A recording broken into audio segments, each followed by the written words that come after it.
Shalom, selamat malam Bapak Ibu, saudara-saudari yang terkasih dalam Tuhan kita Yesus Kristus. Puji nama Tuhan, pada malam hari ini kita kembali bisa bertemu atas perkenaan Tuhan. Kita bisa bersama-sama merenungkan firman Tuhan sesuai dengan Almanak Gereja Kalimantan Evangelis. Kita diperhadapkan dengan firman Tuhan dari Perjanjian Lama, yaitu Bilangan pasal 22. Ayat 1 sampai ayat 20 yang saya bacakan 2 ayat saja, yaitu ayat 17 sampai 18. Dan Bapak Ibu, Saudara boleh membacakan secara keseluruhan di rumah masing-masing. Demikian bunyinya. Sebab aku akan memberi upahmu sangat banyak, dan apapun yang kau minta daripadaku, aku akan mengabulkannya. Datanglah dan serapahlah bangsa itu bagiku. Tetapi Bileam menjawab kepada pegawai-pegawai Balak, sekalipun Balak memberikan kepadaku emas dan perak seistana penuh, aku tidak akan sanggup berbuat sesuatu yang kecil atau yang besar, yang melanggar titah Tuhan Allahku. Bapak Ibu, saudara-saudari yang terkasih dalam Tuhan Yesus Kristus, saya pada hari ini akan memberikan tema untuk renungan kita, yaitu utamakanlah Tuhan dan jadilah pelaku firman.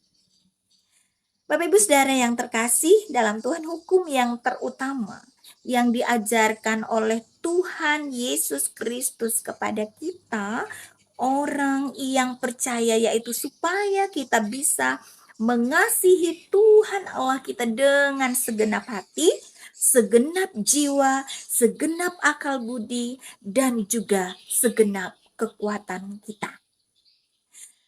Bahkan ada slogan yang sering terpampang di depan gereja bertuliskan Tuhan yang pertama, yang lain kedua, dan saya ketiga. Perintah Tuhan dan slogan-slogan terdengar sangat bagus sekali, di mana Tuhan ditempatkan menjadi prioritas utama dan menduduki tempat tertinggi. Sangat berharga dan tak ternilai dengan apapun juga. Bapak Ibu Saudara, hal ini yang akan menjadi pertanyaan bagi saya dan saudara. Sudahkah kita mengutamakan Tuhan di atas segala sesuatu yang ada? Malam ini kita diajak belajar dari nas kita, yaitu dalam nas sebelumnya kita melihat Musa mengajak umat Israel untuk hidup taat, mengutamakan dan mengandalkan Tuhan, serta melakukan apa yang diperintahkan oleh Tuhan Allah kepada mereka.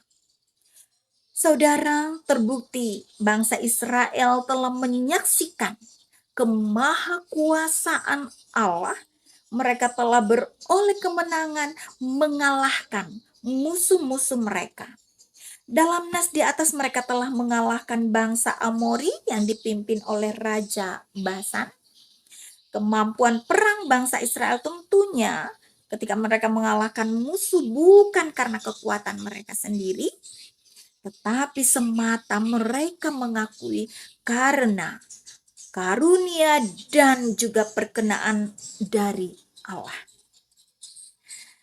Kabar kemenangan bangsa ini membuat gentar dan takut negeri yang ada di sekitar Amori, yaitu negeri Moab yang dipimpin oleh Raja Balak pada waktu itu.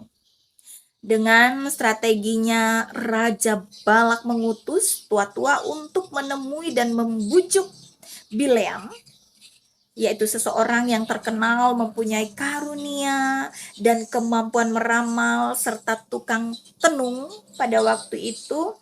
Raja Balak bermaksud supaya Bileam dapat mengutuk dengan bahasa serapah. Ayat 17b, menyumpah bangsa Israel agar tidak berkutik, agar mundur dan kalah dalam peperangan mereka nantinya.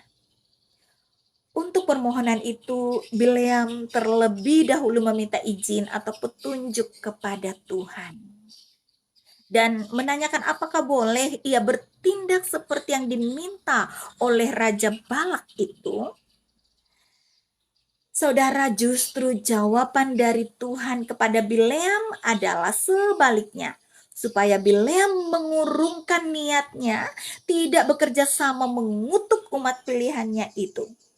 Saudara-saudari, ternyata dalam ayat yang ke-18 kita melihat dengan tegas Bileam mengambil sikap. Ya, sungguh-sungguh komitmen memilih untuk mengutamakan apa yang diperintahkan oleh Tuhan.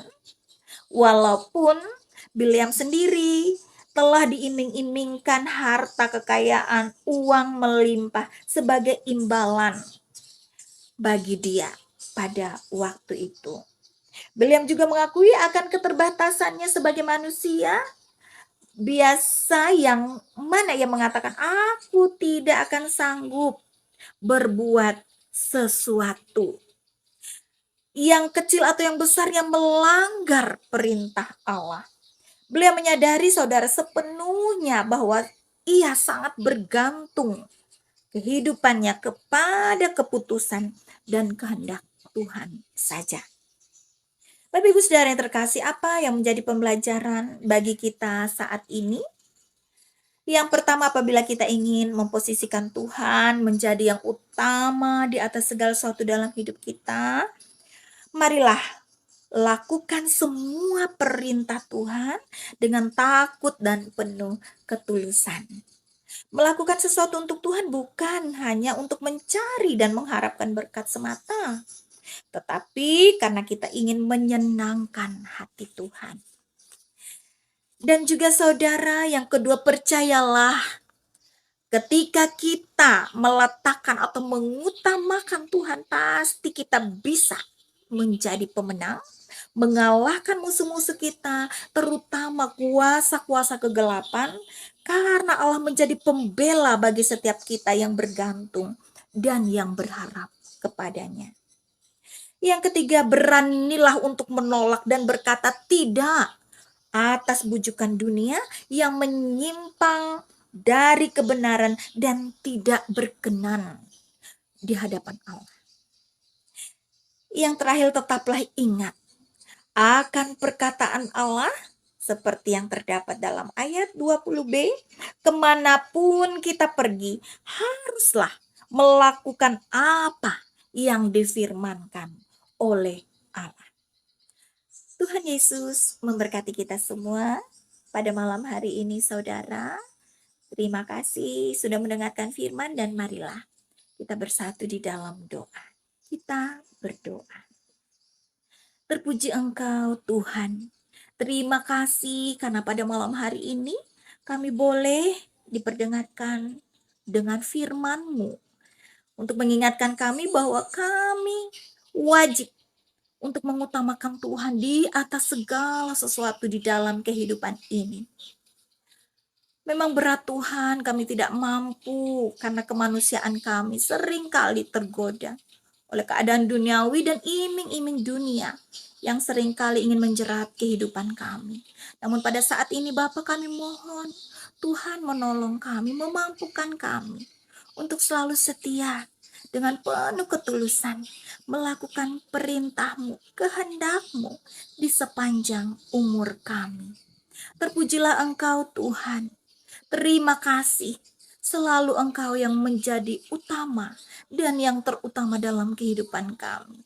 Terpujilah nama-Mu, kami berdoa dan mengucap syukur. Amin. Terima kasih sudah mendengarkan firman Tuhan, saudara. Tuhan Yesus memberkati kita semua. Selamat malam, shalom.